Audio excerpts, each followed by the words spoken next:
DLB-Network, a place for gamers.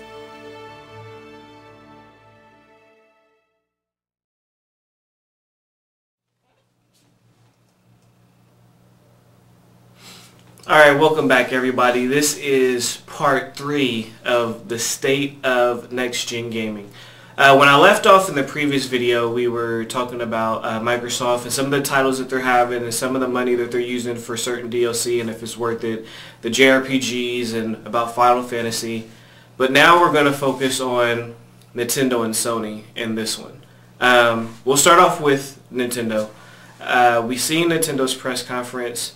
What's coming from Nintendo, we still don't know, really. I mean, they announced Wii Music, Wii Speak, all this other stuff, the Wii Motion Plus. And the Wii Motion Plus, my only thing against that is the Wii Motion Plus is gonna separate the Wii community now. Now, there has been a lot of rumors floating around saying to prevent these type of issues, they're gonna start actually putting the actual technology from the Wii Motion Plus inside of the Wiimote and packaging those in with Wii's in the future and selling them on store shelves. That's what we've heard. Nothing has been confirmed, but this literally is like going back to Microsoft, how Microsoft launched its system with one system having a hard drive and one system not. Same thing with the Wii remote control. One system having one remote having the Wii Motion Plus and other controllers not having it. Like, and I don't know, this could just be me, but I'm assuming like the casual audience that has a Wii, are they going to be smart enough, or do they even know the difference between having a Wii Motion Plus and not having the Wii Motion Plus? So how is Nintendo going to get to those casual gamers who have bought a Wii, like your grandparents, your moms, brothers and sisters and all that, unless you guys go and actually educate them on the product? I don't think that a lot of these casual gamers who have a Wii are going to know to get the Wii Motion Plus. So they've initially divided their gamers now. So I mean, we'll have to see what happens to that. Maybe, you know, who knows? We'll just, I mean, it's one of those things where you have to wait and see.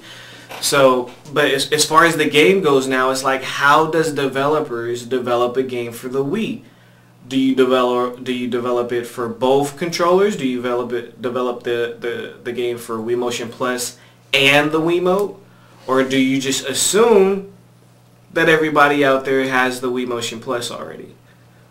So it's kind of a toss-up. I'm curious to see what's going on with that. I know Nintendo had to think of this before they did it, so who knows? Maybe they have something planned, but we'll have to wait and see. They announced Wii Music. Wii Music is cool. It's okay. It's, you know, your typical casual game. That's basically what we saw from Nintendo.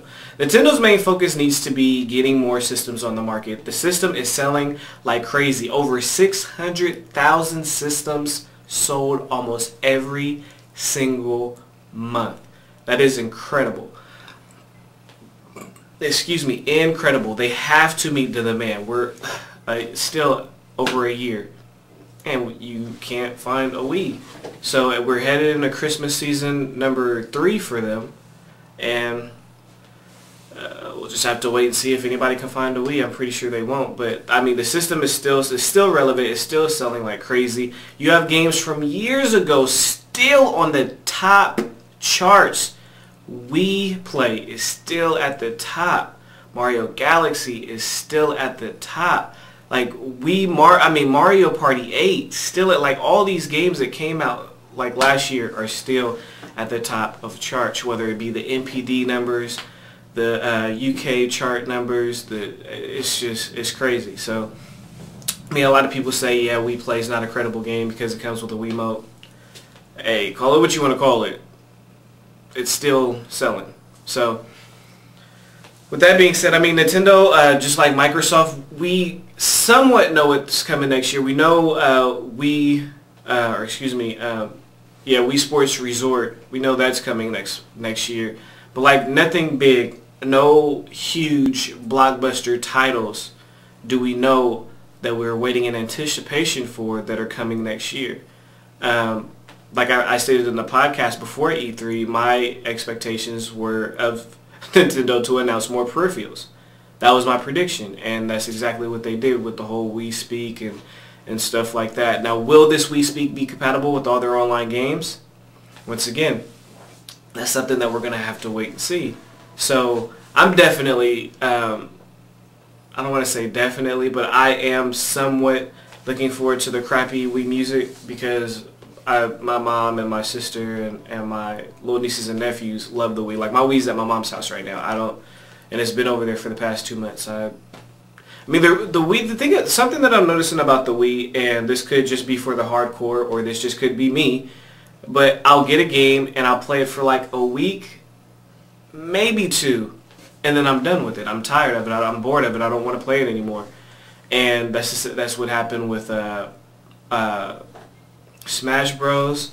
That's what happened with Mario Galaxy. That's what happened with Bloom Blocks.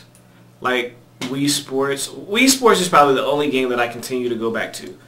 But other than that, all of the other games and the retro games, like, I play more of the old school Nintendo games than I do the actual Wii games. So, like I said, still next year we don't know anything that's coming from Nintendo. Now, when we move over to Sony, I mean, a lot of people, stated that Sony's press conference was all over the place, and it sounded like they were trying to rush. And, I mean, if you look at all the information, I mean, because we all understand, like, when you're pushed for time, like me, I have to continue to check this clock, luckily on my camera, so you guys can never see me look away, but I have to continually check this clock on my camera to make sure I don't go over the allowed time for YouTube so I can post the video. So when you're pressed for time, you either got to speak faster or you got to have more time. Luckily, I can break these down into 4-part series and you guys will be able to get the whole story. At E3, that's not the case. Sony, Microsoft, and Nintendo, they understand, like, this is our chance to speak to the masses. Like, not every gamer out there reads a blog. Not every gamer out there is on the internet all day looking for new news and stuff like that, and knows what games are coming out on what date and stuff. Like, they'll find out at the last minute, or they'll go to their local GameStop, which probably doesn't know the answer anyway, or they tell them. Anyways, so not Microsoft, but E3 is the way to get all your information out to the mass media market, because anybody who's a somebody is there. And not only that, everybody knows about. My mom knows about E3, so even casual gamers know about E3. So, I mean, that is the place to get all your announcements out. And with Sony, they have over 3 platforms, 4 if you want to include PSN, but let's think rationally, 3 platforms, which is the PS2, the PSP, and the PS3. Those 3 platforms you have to fit into a short period of time. So I will agree their conference was all over the place, but at the same time I kind of seen the steps that they were taking. Like you saw, like they wanted to talk about the PS2, because you have to. The PS2 is still a success. Like, anytime you're selling over 100,000 of a product, let me show you how relevant the PS2 is. The PS2 almost outsold, hell, the PSP. Matter of fact, before I state this, I'm gonna have to go look, and in video 4 I'll come back with the correct stats. But if I'm not mistaken, from what I saw in the MPD numbers, either the PS2 did outsell or was neck and neck with the 360 in outselling them in the MPD numbers for June. So that shows how relevant the PS2 still is. Not only that, but you have the Wii around, so developers can port from the Wii to the PS2, which makes this system still relevant. It's still selling over 100,000 systems, what makes it still irrelevant. It's selling out the PS2 or the PS3 in Japan, which makes it still relevant. Part 4 is coming next. It's going to be the last and final one. Once again, thank you guys for your time. Make sure you guys check out the vlog, DLB-Network.com. And make sure you check out the podcast, DLB.podomatic.com. Thank you guys. Have a good one.